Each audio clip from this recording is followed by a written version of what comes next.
Olá, amados, graça e paz. Aqui é Catiane Lins, do Ministério Vida, e é uma alegria estarmos juntos mais um dia compartilhando a palavra de Deus. Nós estamos meditando na carta aos Gálatas e o nosso capítulo de hoje é o capítulo 4.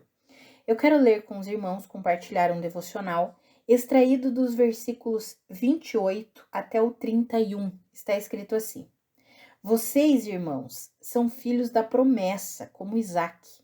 Naquele tempo, o filho nascido de modo natural perseguiu o filho nascido segundo o Espírito. O mesmo acontece agora. Mas o que diz a Escritura? Mande embora a escrava e o seu filho, porque o filho da escrava jamais será herdeiro com o filho da livre. Portanto, irmãos, não somos filhos da escrava, mas da livre.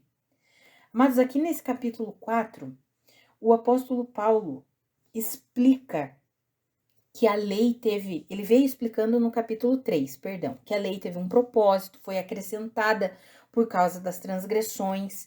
E aí ele explica que no capítulo 4, a lei estava funcionando ali como uma custódia até que viesse Cristo Jesus. Mas quando chegou a plenitude do tempo, Deus enviou o seu Filho a fim de redimir os que estavam sob a lei, para que eles recebessem a adoção de filhos. E ali no versículo 6 e 7 vai falar: E porque vocês são filhos, Deus enviou o Espírito de seu Filho ao coração de vocês. E ele clama: Abba, Pai. Assim, você já não é mais escravo, mas você é filho, e por ser filho, Deus também o tornou herdeiro. Ou seja, amados, é uma obra que não é simplesmente de justificação, de nos tornar justos, que já é glorioso demais. Mas é mais do que isso. A obra de Cristo Jesus nos torna filhos de Deus. Ou seja, não somos mais escravos, prisioneiros. Agora nós somos o que? Filhos de Deus e podemos viver como filhos. E se somos filhos, também somos herdeiros. Ou seja, temos tudo o que precisamos, porque já recebemos de Deus. Somos os seus filhos. E aí ele dá o exemplo de Sara e Agar. E aí ele diz assim: olha, vocês que querem viver debaixo da lei, vocês não escutam exatamente o que a lei diz? Porque Abraão teve 2 filhos. Um que foi gerado de forma natural e outro que foi gerado de forma espiritual, pela promessa de Deus. E aí ele fala esses versículos aqui. Irmãos, vocês não nasceram de modo natural. Vocês são os filhos da promessa, assim como Isaque. Vocês não são o filho que nasceu de uma obra feita naturalmente, por uma boa ideia. Porque foi uma boa ideia, né? Aquelas boas ideias que nós temos às vezes e achamos que somos melhores do que Deus. Foi isso que aconteceu ali com Sara e Abraão, né? É verdade, eu te dou a minha serva, a minha serva, e ela se torna a sua concubina, e aí você engravida ela, Abraão, e aí nós temos o nosso filho por intermédio dela. Ah, que linda, que ideia maravilhosa! Mas não foi uma ideia vinda do trono de Deus. Não, eles foram lá e executaram. E aí, amados, nós vemos quantas e quantas vezes, né, fazer um adendo aqui, nós temos essas ideias miraculosas. Ah, já sei, a promessa não está acontecendo, Deus falou que ia acontecer, está demorando demais, e a gente começa a ter muitas ideias, né? Mas vale a pena esperar pela promessa, pela palavra que Deus deu. Por quê? Porque Ele é fiel. E aí vem aqui o apóstolo Paulo escreve: Vocês, irmãos, são filhos da promessa, assim como Isaque. Naquele tempo, o filho nascido de modo natural já perseguiu o filho nascido segundo o Espírito. E o mesmo acontece agora. Só que o que a Escritura diz? Mande embora o filho da escrava. Amados, veja que o apóstolo Paulo está escrevendo aqui sobre um modelo de vida. Os Gálatas eram gentios que haviam crido no evangelho de Cristo Jesus e estavam vivendo pela fé. De repente chega alguém ou um grupo ali de judeus tentando convencer os Gálatas de que para eles viverem de fato o evangelho eles precisavam se circuncidar. Precisavam se circuncidar, precisavam guardar alguns dias, algumas datas especiais, segundo a cultura judaica. E aí eles começaram a ser, como o apóstolo Paulo mencionou lá no capítulo 3, ser o quê? Enfeitiçados com isso e acreditar nisso. Aí o apóstolo Paulo vem e diz assim: ei, naquele tempo, o filho, nascido de modo natural, ele já ficava perseguindo o filho nascido do Espírito. E hoje não mudou, continua do mesmo jeito. Só que a palavra diz que era para mandar embora o filho da escrava. E a palavra continua dizendo: mande embora esse estilo de vida. Veja que não é simplesmente mande embora as pessoas que estão falando isso. É esse ensino errado, equivocado, esse evangelho que não é o verdadeiro evangelho que tem sido apresentado a vocês. Mande embora esse ensino e fique com o ensino verdadeiro. Por quê? Porque vocês são filhos da promessa do Espírito. Então vivam conforme a vida do Espírito. Irmãos, nós não somos filhos da escrava, mas somos filhos da livre. Está ali escrito no versículo 31.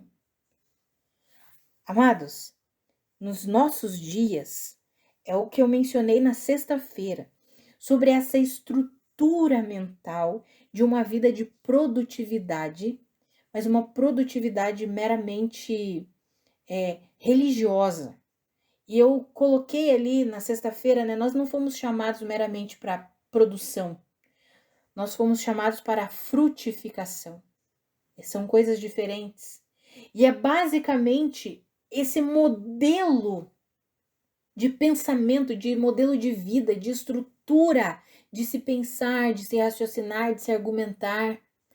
É o que eles estavam tentando impor para a igreja dos Gálatas, ali da região da Galácia. Não é simplesmente crer e confiar na suficiência de Cristo Jesus. Vocês precisam fazer mais algumas coisas. Mas fazer mais algumas coisas para quê? Para serem aceitos por Deus. Senão eles não seriam aceitos por Deus. E aí o apóstolo Paulo confronta esse tipo de ensinamento e diz: não funciona assim. E eu quero que vocês abandonem, que vocês mandem embora esse tipo de ensinamento do meio de vocês. Porque vocês foram vivificados por quem? Por meio de Cristo, não foi pela obediência à lei. Foi pelo Espírito, por crerem na pregação da palavra. Foi pela fé na suficiência de Cristo Jesus. Então vocês precisam viver essa vida. E, amados, nos dias de hoje é a mesma coisa. Essa mentalidade de produtividade insiste em nos levar para uma vida de escravidão. Mas nós não somos mais escravos, agora nós somos livres, nós somos filhos da promessa, somos filhos da livre. Quando fala da livre é porque aqui o apóstolo Paulo faz uma comparação entre o Monte Sinai e o Monte Sião, a Jerusalém terrena e a Jerusalém celestial. E aí ele diz: vocês são filhos da Jerusalém espiritual. Vocês são filhos dessa Jerusalém que é livre, que não está prisioneira, porque a Jerusalém terrena continua prisioneira a esse modelo de vida que confia na justiça própria. Mas vocês não são filhos dessa Jerusalém, vocês são filhos da Jerusalém espiritual. Então vocês são livres em Cristo Jesus. Por quê? Porque foi Cristo que conquistou essa liberdade para vocês e eu quero que vocês vivam como livres que vocês são. Amados, eu e você, nós precisamos abandonar esse modelo de vida que confia na justiça própria. E às vezes nós não percebemos esse modelo enraizado, entranhado nos nossos pensamentos. E hoje eu quero dar alguns exemplos para nós percebermos como vem de uma forma sutil. Como vem de uma forma sutil. Exemplo, estamos passando por alguma dificuldade, por alguma situação difícil. E aí nós fixamos os nossos olhos, na maioria das vezes, nós até começamos bem, ainda mais se for uma adversidade que dure um tempo. Nós até começamos bem, não, eu vou confiar em Cristo, eu vou acreditar em Cristo Jesus, e o tempo vai passando e a adversidade continua ali, do mesmo jeito. De repente a gente começa a olhar para a adversidade e a tentar solucionar e resolver na força do nosso braço, do nosso jeito, com as nossas boas ideias. Ou então começamos a duvidar, não, mas Deus não está comigo, por que eu estou passando por isso? Eu não pertenço a Deus, por que eu estou passando por isso? Começamos a duvidar de que de fato pertencemos a Deus, de que de fato Deus está conosco. Por quê? Porque temos essa mentalidade de escravidão. Qual que é a mentalidade de escravidão? Nós achamos que a nossa vida só está bem, que Deus só está conosco quando tudo vai bem. Essa é a mentalidade do mundo. A paz do mundo é essa, é não ter problemas, é isenção de problemas. Então é paz. Mas Jesus disse: eu dou a paz não como o mundo dá a vocês, mas é a minha paz que excede todo o entendimento. Então esse é um modelo de vida o quê? De escravidão, que está enraizado onde? Na justiça própria. Porque nós começamos a pensar, não, eu tenho que resolver essa situação, olhamos para nós, confiamos na nossa própria capacidade, justiça própria. Ou então começamos, o que eu fiz para merecer isso? Não será que eu fiz alguma coisa? E por isso que eu estou enfrentando isso? Ou seja, começamos a olhar para nós mesmos. Amados, chegou o tempo de nós sairmos desse modelo de vida, desse modelo de pensamento e avançarmos. Porque esse é um modelo de pensamento meramente natural. E o Senhor quer nos elevar para um nível de vida e de pensamento no espírito. As adversidades podem continuar ali, as tempestades podem continuar ali, os problemas podem continuar ali, mas nós começamos a olhar além, acima, de uma forma sobrenatural. Não mais de uma forma natural, porque a forma natural é de escravidão. Mas nós somos livres, por quê? Porque nós estamos em Cristo Jesus. É interessante porque o apóstolo Paulo, ele escreve falando que foi por causa de uma doença. Nesse capítulo mesmo, no capítulo 4, ele fala para os irmãos assim: irmãos, eu fui pregar a primeira vez o evangelho a vocês por causa de uma doença. Mas a minha doença não foi uma provação para vocês. Veja isso, o apóstolo Paulo, que o lenço dele curava algumas pessoas, enfrentou uma doença. Então, já fica aí, né? Algumas pessoas se questionam por que enfrentam enfermidades. Amados, nós estamos nesse mundo aqui. Esse corpo aqui é corruptível. Podemos enfrentar enfermidades, né? Não tem muito o que fazer. O apóstolo Paulo também enfrentou uma enfermidade. E ele falou que a primeira vez que ele pregou aos irmãos da Galácia foi por causa dessa enfermidade. Talvez por causa dessa enfermidade ele foi procurar uma ajuda naquela região. Não sei exatamente por quê, mas ele, por algum motivo, aquela enfermidade conduziu ele para que ele fosse até aquela região e pregasse o evangelho de Jesus Cristo ali naquela região. E aí ele diz: a minha doença não foi uma provação para vocês. Ou seja, aqueles irmãos já começaram crendo da forma correta. Não é porque o apóstolo Paulo está doente que ele não tem a palavra da verdade. Ele não está pregando, trazendo a mensagem de salvação. Essa doença dele não vai ser um empecilho para que nós creiamos em Cristo Jesus. É basicamente isso. É por isso que o apóstolo Paulo ficou tão chateado assim e talvez, não sei se essa é a palavra certa, mas de certa forma indignado, porque aqueles irmãos que tinham recebido a palavra da verdade, mesmo através de um apóstolo Paulo enfermo, aquela enfermidade não foi uma provação para que eles pensassem, não, se você está enfermo, você não pode trazer a palavra do evangelho, da fé para nós, porque você está enfermo. Não, isso não foi uma provação para eles, pelo contrário, eles creram na mensagem e receberam pela fé a mensagem da verdade. E é por isso que o apóstolo Paulo ficou tão indignado, ficou assim, não é possível que vocês estão deixando ser manipulados, ludibriados por esses aí que têm vindo pregar um falso evangelho para vocês. Tanto que aqui nesse capítulo ele ainda diz, olha, quem dera esses que estão pregando essa palavra falsa, eles se castrassem. Perdão, não é nesse capítulo, é no capítulo 3 que ele fala isso. Ele é bem enfático, né? Eu falo que o apóstolo Paulo, nessa carta, ele foi muito enfático na carta aos Gálatas. Ele falou mesmo o que ele estava pensando ali. E, amados, nós precisamos nos abandonar essa estrutura mental da justiça própria. Eu dei o exemplo de passarmos pelas situações adversas e muitas vezes nós enfrentamos com uma mentalidade que não é a mentalidade da fé. Não é a mentalidade da confiança na suficiência de Cristo Jesus. Não é a mentalidade que diz, Romanos 8:28, o meu Deus, Ele é capaz de trabalhar em todas as coisas em meu favor e para a glória dEle. Ele está trabalhando nisso para o meu bem. Vou descansar, vou ficar em paz, porque eu sei a quem eu pertenço, eu sei em quem eu creio. Mas o evangelho ele tem se tornado uma coisa assim, muito fora do que realmente é. É o tempo inteiro nós correndo atrás de Deus, tentando conquistar alguma coisa, ver alguma coisa, viver alguma coisa. E o evangelho é viver a partir de uma confiança em algo que Deus já fez. Deus já nos tornou seus filhos, já nos adotou, já somos filhos de Deus. Precisamos desenvolver e construir a nossa vida a partir dessas verdades. Ele já nos redimiu, ele já nos resgatou, ele já nos perdoou. E quando nós desenvolvemos, construímos a nossa vida a partir dessas verdades, nós começamos a viver a liberdade da vida dos filhos de Deus. Uma liberdade que não é libertinagem.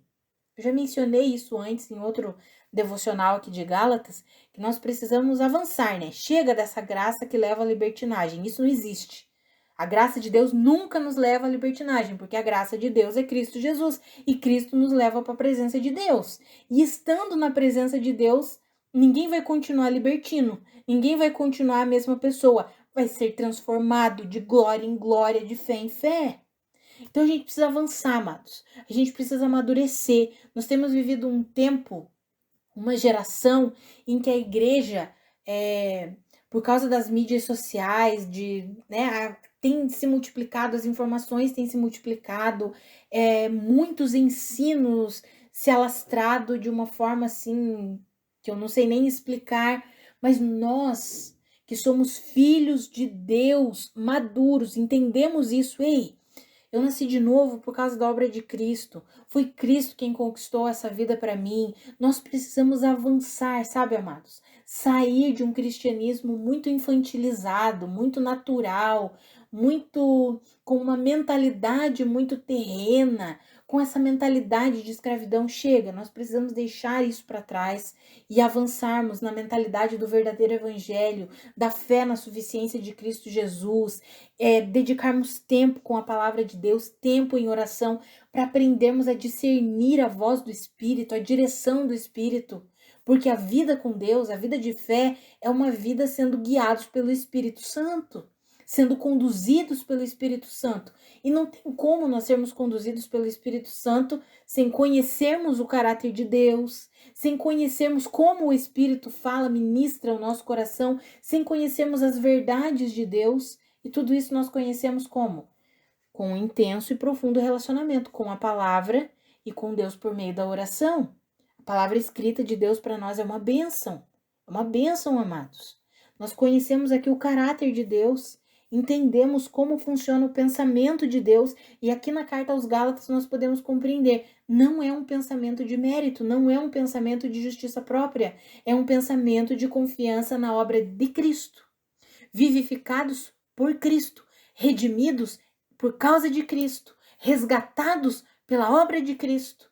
E a partir disso nós vamos desenvolvendo a nossa vida. E aí nós começamos a ver as coisas de uma forma diferente. Aí vem uma dificuldade, vem uma adversidade. Senhor, eu confio em Ti. Eu sei que o Senhor é o meu pastor. Eu sei a quem eu sirvo, eu sei a quem eu pertenço. Então essa adversidade ela não vai me derrubar, não. Eu vou permanecer confiando no Senhor. Eu vou permanecer confiando na suficiência de Cristo Jesus. Amados, é tempo de avançarmos. E enquanto nós vamos desenvolvendo esse relacionamento com Deus, o Senhor mesmo vai nos moldando e vai alinhando o que precisa ser alinhado. É o que está lá em Provérbios, eu tenho mencionado, porque esse texto tem falado muito comigo, Provérbios 3, versículos 5 e 6. À medida que nós confiamos no Senhor de todo o nosso coração e não confiamos em nós mesmos, no nosso próprio entendimento, o Senhor mesmo vai alinhando todas as coisas. O Senhor mesmo vai corrigindo o que precisa ser corrigido, os caminhos que estão tortuosos, Ele mesmo vai alinhando. Então nós não precisamos nos preocupar tanto com as coisas que estão erradas. É bom e sempre bom nós fazermos uma autoanálise. Senão, né, nós viramos e começamos a levar uma vida e achamos que tá tudo certo e às vezes não tá. Então é bom nós termos esse tempo de autoanálise, de nos autoexaminarmos, mas é mais importante do que a autoanálise é nós fixarmos os nossos olhos em Cristo Jesus e desenvolvermos um relacionamento profundo com Ele. Desenvolvermos um relacionamento de conhecer a Deus. Porque é a partir disso que a nossa vida vai sendo alinhada. A nossa vida vai sendo corrigida, moldada. Mas nós somos livres. Nós já fomos redimidos, salvos, justificados, libertos. E é a partir dessas verdades que nós precisamos viver. Vamos orar? Pai, muito obrigada pela tua palavra. Muito obrigada pelo teu ensinamento. Pai, eu oro pela minha vida e pela vida dos meus irmãos. Pai, que essa mentalidade de escravidão, essa mentalidade meramente natural, eu e os meus irmãos, nós sejamos corajosos no Senhor para abandonar, para mandar embora da nossa vida esse tipo de mentalidade.